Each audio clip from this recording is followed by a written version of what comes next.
Welcome to Module 2. In Module 2, we're going to explore energy, heat, and temperature. We're only going to actually look at about the first half of this module, and then we'll return to the second half later, second semester, when we deal with thermodynamics. But let's review some things about energy to start with. So energy is defined as the ability to do work, and that's something that you're going to want to memorize for a definition. It's not going to be something that we're going to work with a whole lot in chemistry, but it is one of the definitions of physics. Another definition you're going to want to know is that work is equal to force times distance. So force applied on an object and the distance that object moves gives you the force.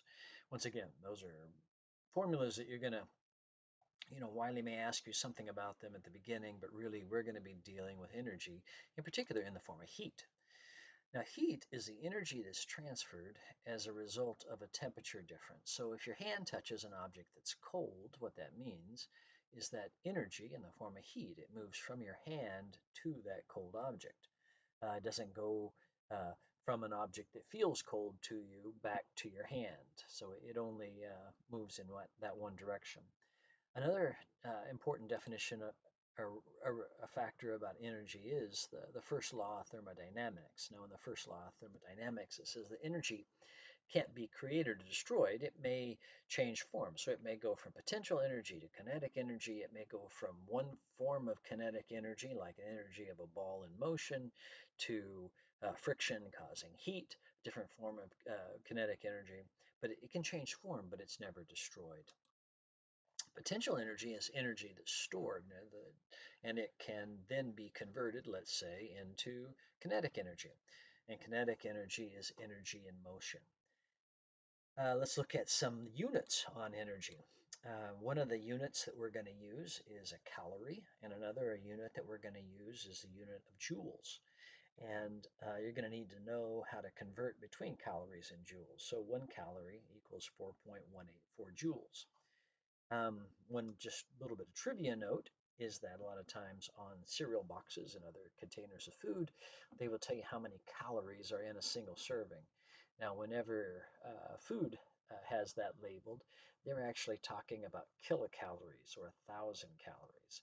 So in chemistry, we will deal with the definition of a calorie equaling 4.184 joules, but the equivalent of that on a cereal box calorie, capital C, would be 1,000 times that, so 4,184 joules. But anyway, that's just a little bit of trivia for you. Temperature is the measure of hotness of an object. It's actually a measure of the average kinetic energy of all the molecules that make up a system or an object, but it measures the hotness. It's a physical property that determines the direction of heat flow. Like I said earlier, heat only moves from warmer to cooler objects. And temperature is a measure of the average amount of kinetic energy that the atoms or molecules have in a system or that compose a matter.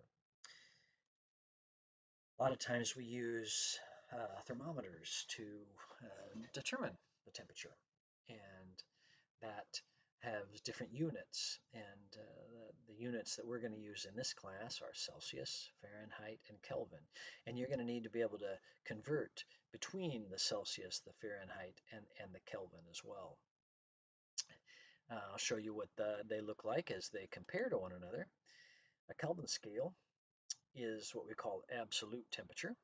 And if you look at 273 K on the left there and move across to the right, 273 K equals 0 degrees Celsius or 32 degrees Fahrenheit, and that happens to be where water freezes. If you move up, 373 degrees Kelvin equals 100 degrees Celsius and 212 degrees Fahrenheit, and that's the temperature that water boils at sea level. So those are a couple of temperatures you're going to want to memorize. I think it's also interesting to know that a human body temperature is 37 degrees Celsius, and that's used in nursing, and I'm a paramedic, and so we use that as well in that. So that's how these things compare. We're going to spend a lot of time measuring things, and so one of the things you're going to learn to do is how to read something. So you want to be able to read a thermometer. So what we have here is a thermometer that has a red line, and on the right-hand side there, you're looking at temperature measured in Celsius, and on the left-hand side, you're looking at temperature measured in Fahrenheit. And we're going to be almost exclusively working in Celsius, but we're going to insist that you know how to convert from Fahrenheit. So here's one way to do it. If you just look at it, you can tell that this temperature here is about 21 to maybe a little less than 23 degrees Celsius. To me, in my eye, it looks like it's just under that, so we might say 22.8 or 22.9 Celsius, or we can try to measure it in Fahrenheit. That would be 72 and not quite 74. So we might say that that's 73 degrees Fahrenheit. I'm just eyeballing it. So that's looking at temperature.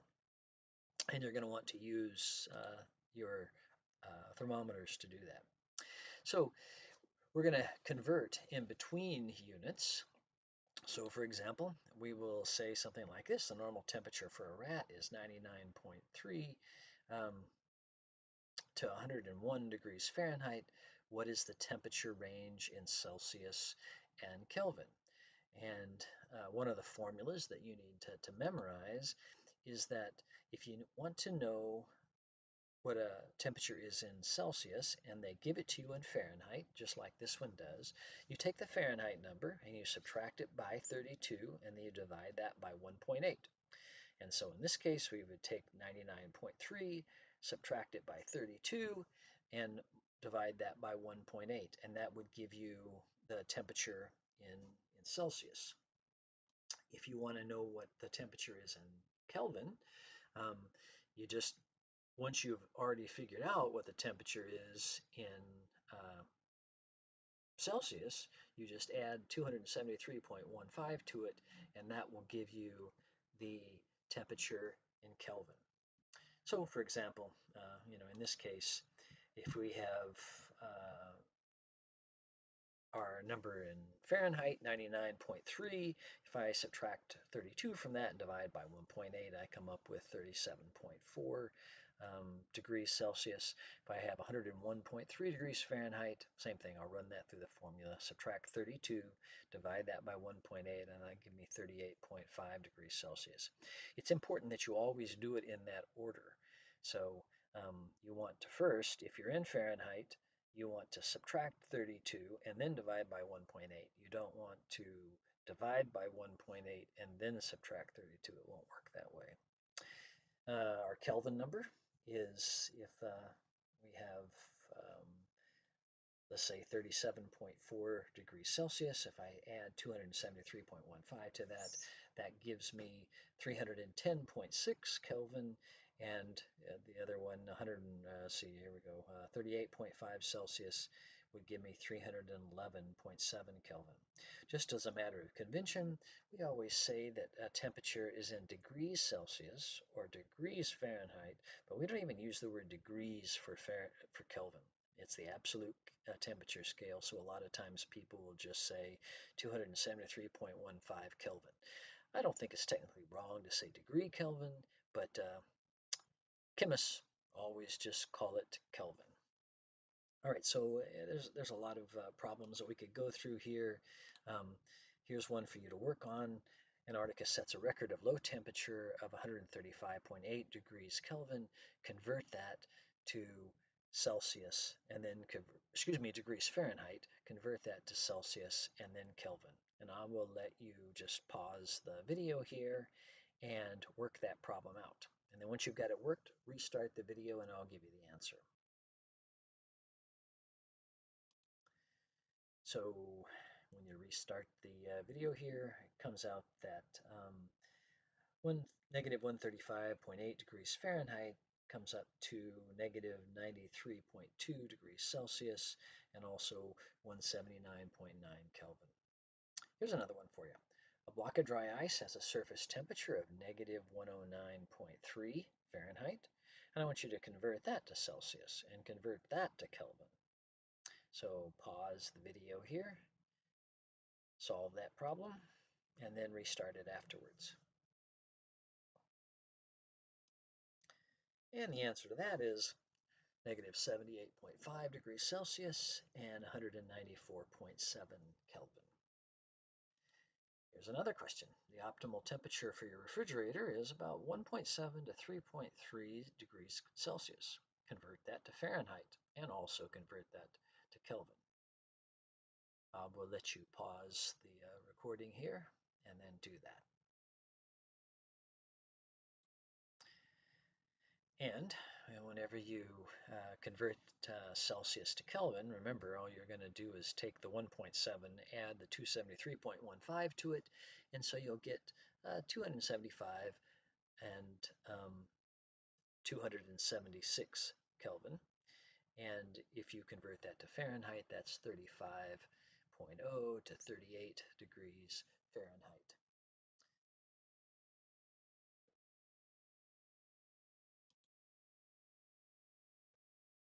All right, let's think about something. One of the ideas that we're going to work with is we talk about the change in temperature or the change in whatever mass. And a lot of times we will not write the words change in. What we'll do is we'll write that triangle in front of the T there, and that's a Greek capital D, delta. So if we want to calculate the change in temperature, by convention, we always take the final temperature and subtract from that the initial temperature. And the way we will write that in a shorthand form is this. I'll say delta T, change in temperature, equals T sub F. That F means final, minus T sub I means initial. And we will be using that convention all throughout your chemistry class, so you want to know that. If you're going to calculate the change in temperature, you can work a problem like this. I say if you have 8.5 grams of iron with an initial temperature of 25 Celsius, it's placed in an ice bath. The iron is allowed to cool to the temperature of the ice bath. What's the d delta T of the iron, the change in temperature of the iron? So it really doesn't matter for this question that how many grams of iron, so that's kind of an irrelevant detail in the thing because we don't need that to answer the question. But if we place 8.5 grams of iron with an initial temperature of 25 degrees Celsius, we know that the ice bath by convention is at 0 degrees Celsius. So after the iron is allowed to cool, it hangs out in that 0 degrees Celsius long enough, it will also be 0 degrees Celsius. And so we can calculate the delta T by saying 0 degrees Celsius minus 25 will give us the delta T. Now, technically, it's a 25 degrees Celsius change, but because by convention we always do the final temperature minus the initial, our answer is going to be a negative answer. It's going to be a negative 25 degrees C. Let's look at another one. We're going to calculate the change in temperature of copper. So if you have 35 grams of copper and they're transferred from boiling water to a cup containing 100 grams of water at 25 degrees Celsius, the water rises in temperature to 27.4 degrees Celsius. So let's think through this. We're going to want to start off with what's the change in temperature of the copper. Well, we know that the initial temperature of our copper is the same as that of boiling water. And in this case, let's just make the assumption that the boiling water temperature is 100 degrees Celsius. So my initial temperature of copper is 100 degrees Celsius, and after the copper is placed into the water, now the water temperature has risen from 25 degrees Celsius to 27.4 degrees Celsius. Well, the final temperature of my water and the final temperature of my copper are going to be the same because the copper is going to lose the heat to the water, and that's what causes the temperature in the water to rise. So my change in temperature of the copper is going to be equal to my final temperature of the the water and the copper, which is 27.4 Celsius, minus my initial temperature of my copper, which is 100 degrees Celsius. And so my delta T, my change in temperature of my water, is negative 72.6 Celsius. If I want to know what is my change in temperature of the water, that's going to be a little different because my water starts out at 25 degrees Celsius, not 100 degrees Celsius like my copper, and it ends at 27. So when I calculate the delta T, the change in temperature of my water, that's going to be the 27.4 degrees Celsius, which is my final temperature, minus my initial temperature of my water, 25.0 degrees Celsius, and my answer is going to be a change in temperature of 2.5 degrees Celsius. So that is how we calculate the delta T, and you're going to need to be doing that, just these simple calculations right now, but we will use the delta T calculations a great deal whenever we get further into thermodynamics, so get pretty comfortable with it here. We can talk about heat, which is a form of energy that's gained or lost, and we have a formula that will allow us to calculate that.